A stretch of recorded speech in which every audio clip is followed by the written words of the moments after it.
sur la construction de stades de proximité. On revient sur ce bilan avec vous, Nguéni.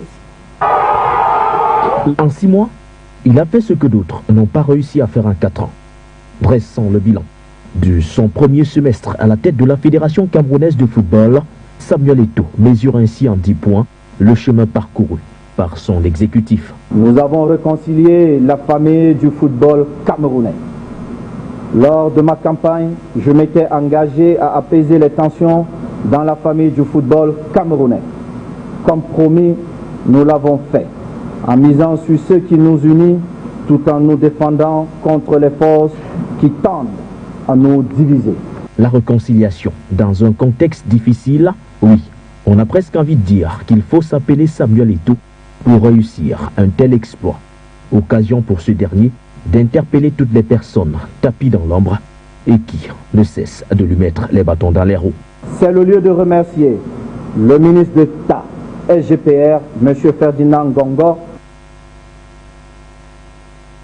qui a porté nos doléances auprès du chef de l'État sur haute instruction de ce dernier. Décision a été prise d'octroyer 560 millions de francs CFA à la FECAFOOT pour les clubs.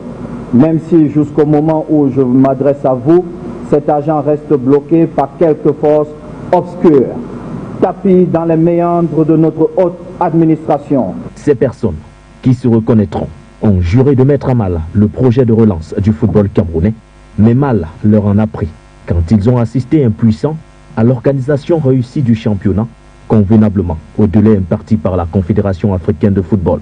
Et pour qu'il n'y ait pas d'alternative à la transparence durant ce mandat, Samuel Eto'o a également procédé à la restructuration de la Fédération camerounaise de football par l'apurement des arriérés de salaire de 2021 des employés, tout en contractualisant les stagiaires.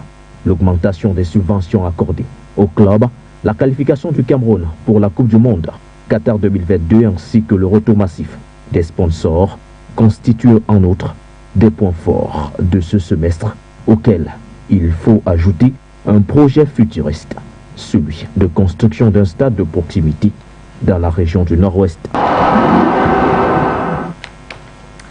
C'est la fin de ce